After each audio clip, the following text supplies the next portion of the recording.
victory. I thought our guys played very good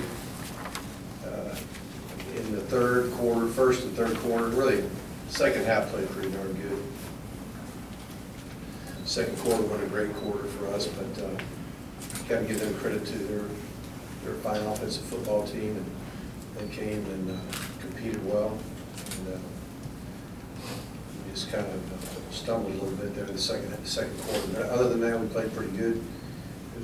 It was good to allow a lot of guys to get a chance to play. And,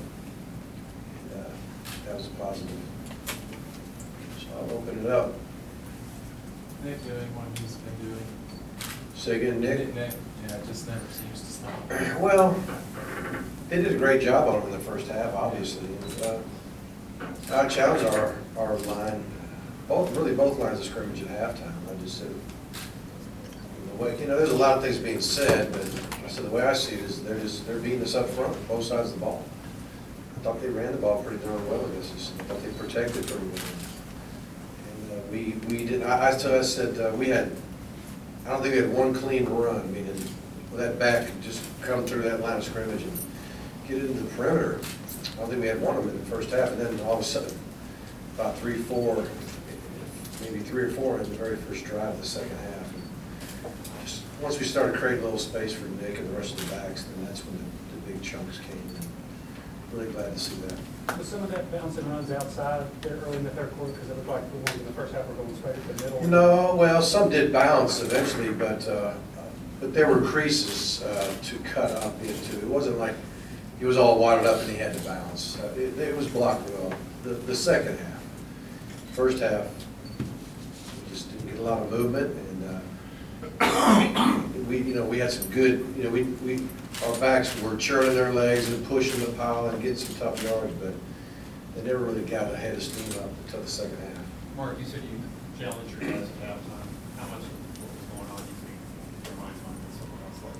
Oh, I just think I think Southern came in and played well.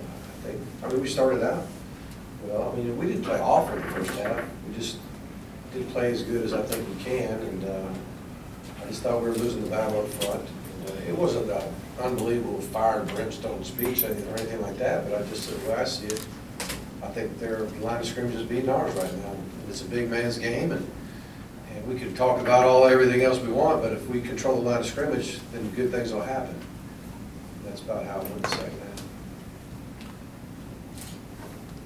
You happy with the way your coverage teams did that? We did a lot better. Kickoff coverage a lot better.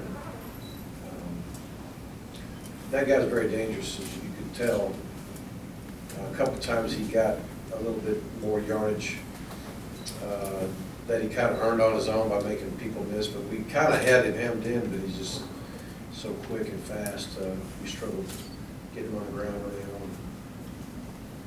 But I do think we covered better. There's less space. I mean, a week ago, it wasn't very good at all. It was way too many lanes to run through. Coach, what do you feel the team really needs to work on, especially heading into Bama and Tennessee? Well, I think we've got to continue to get better in the kicking game. I think so. Things that went well. I thought Marshall Morgan.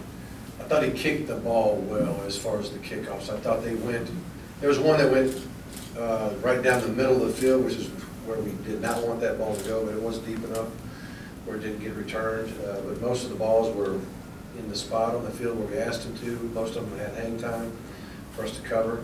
We only had one punt that I can remember anyway. That wasn't very memorable. A little bit of a high snap and not a very good punt, 4 yards or whatever it was. I mean, that's obviously we've got to get better there. The kickoff return team, this year it's been most everybody is doing something besides kicking it deep and allowing us to set up a deep return, getting an awful lot of blue kicks or sky kicks, whatever you want to call them. So we just got to continue to be in position to handle all kicks that are not traditional kicks. Offensively, we've had our moments. We've done well.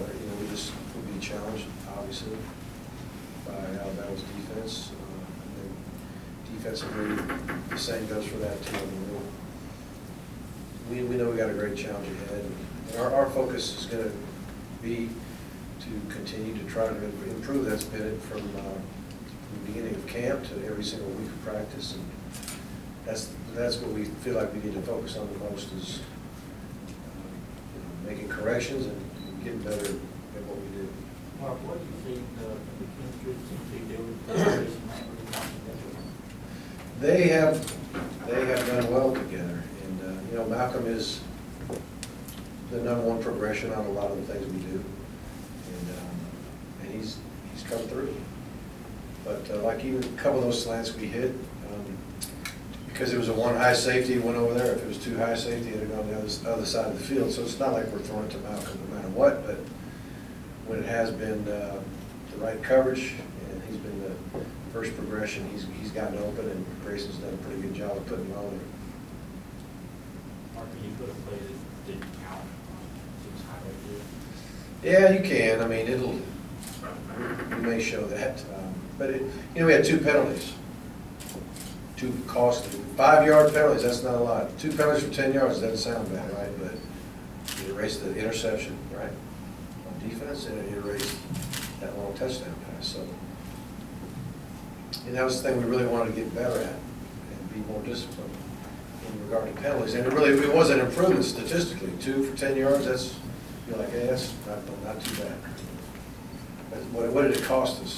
A long touchdown and an interception. And that interception in the first half might have, created a little more separation in the first half, or it wouldn't have been as dramatic. But I know we came back and scored a TV later, but sometimes you don't. And it did cost us. How valuable was that last quarter and a half for the young guys, especially not having that against you on the road? It was great. I think when guys get to play, it's really good for morale. Everybody works hard, everybody wants to play.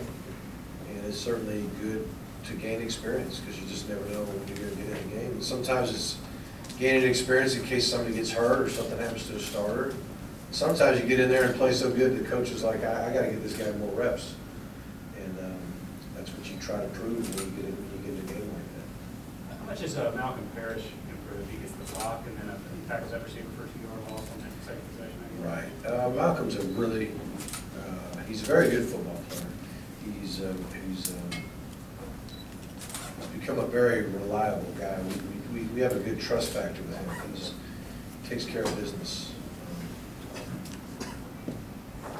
Even we had a block right and a block left. But we didn't really like the block right because we liked the block left better, 14. We wanted it to be to his side because we thought that he'd get there, number one. And number two, if he got there late, he wasn't going to rough the kicker or something like that. Because when you go blocking kicks, it's great when you get them, but if you do it wrong and you slam into the punter, then you give him another possession. That's the worst thing that can happen, because at the end of a punt, you want the ball. If you just let it roll and you get the possession of the ball, that's the most important thing after you force someone to punt. So if you force them to punt and then you rough the kicker, it's horrible. That's why in practice you have to show us that you know how to block a punt and not run into the punter. And that's what Malcolm has proved over time. That's why we wanted him to be the guy. Does tying Wally Butt's record for the second all-time in the wins here have any significance for you? Well, it's awesome. Just to think that I've been here 15 seasons and we've had that many victories as a unit. It's certainly it's an honor to be on the same page with Coach Butts. The thing I like about Coach Butts' legacy, though, not so much the wins, but Wally's boys and the people that loved him, and the people that still gather and meet in his honor on a yearly basis, at least a yearly basis. They've got newsletters and all that kind of thing. They all keep up with each other. That's the beauty of college football, the camaraderie that lasts a lifetime.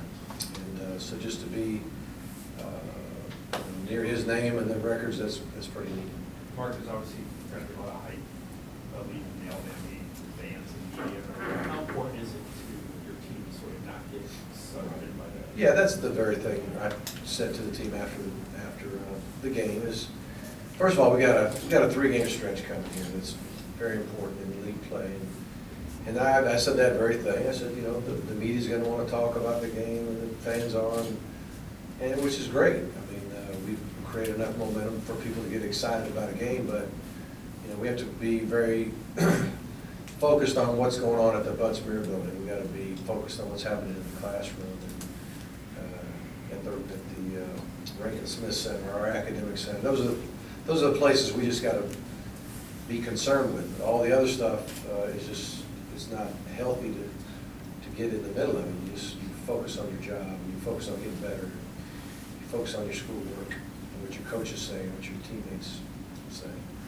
Do you have an update on Gavin Bellamy, like you played today?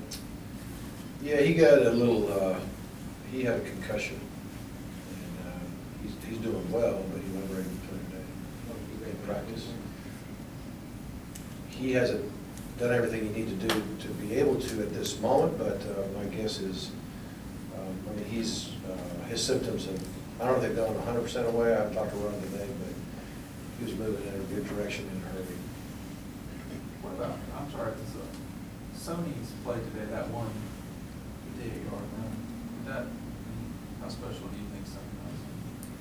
I'm trying to remember which one it was, but Kid kind of flew off the side of him. or oh whatever. yeah, he broke out into space, and he's, you know, trying to make people miss and trying to take it to the house. He wasn't going to have enough speed, not that he's not fast, but you know, people had angles and he wasn't going to make it there untouched. So he kind of, you could tell he kind of braced himself for that hit and worked really hard to keep his balance, which he did, and was able to take it to the house. And I think great backs realize when they're at that moment.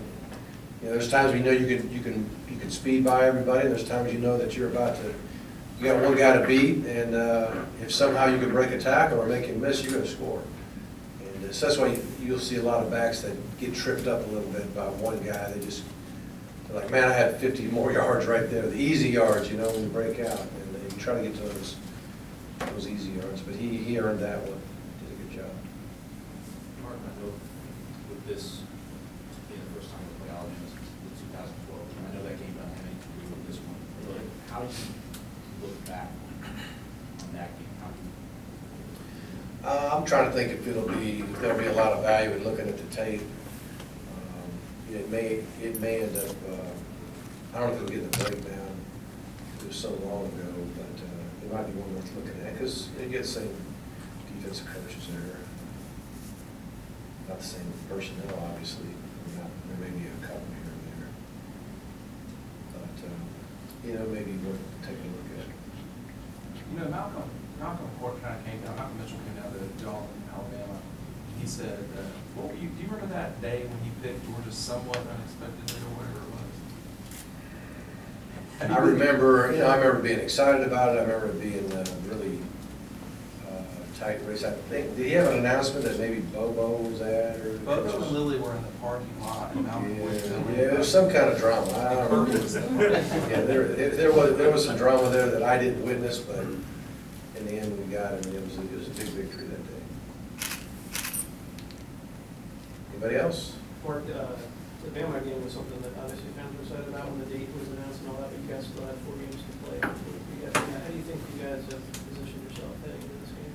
Well, we were undefeated, undefeated in league play. We are always battling to get to Atlanta, and every Southeastern Conference game we play is very, very important. And this is the most important one because we're playing it this week, and we know it's going to be a challenge. But it'll be one of those games that I would guess everybody's going to be at their best. I'm sure they'll be at their best. We hope to be at our best, and I know our fans will be at their best. That's all we can ask for. Last question.